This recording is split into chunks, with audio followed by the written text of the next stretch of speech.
Each man looked as if he'd been punched, but with Long John, the shock seemed to pass almost instantly. Jim, he whispered, passing me a pistol. Stand by for trouble and stick close. So you've changed sides again? I whispered back as I untied the rope around my waist. Long John didn't answer.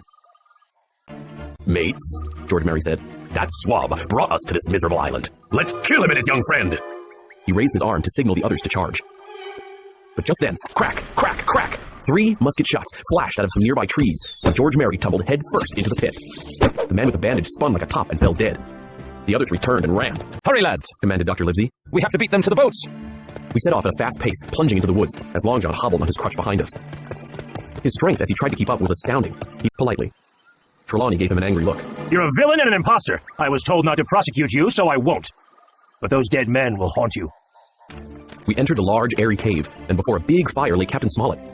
In a far corner, shining in the firelight, were great heaps of coins and gold bars. I know of 17 men who died for that, I thought. And how many more? How much blood, sorrow, and cruelty was involved? No one alive can tell. The next morning, we started moving the gold to the Hispaniola. Abe Gray and Ben Gunn went back and forth with the shore boat, while the rest of us kept piling it up on the beach. The gold was very heavy. I couldn't Fine morning to pull up the anchor, said the squire. And there's the Union Jack, shouted the captain with a smile as we sailed out of North Inlet, flying the same flag we'd fought under at the stockade.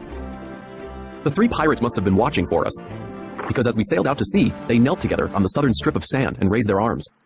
Don't abandon us! They begged. It pains me to leave them, but we cannot risk another mutiny, declared the squire. And to take them home to be hung at Execution Dock would be a cruel sort of kindness, said Captain Smollett. We left food in the cave, the doctor shouted to the pleading pirates.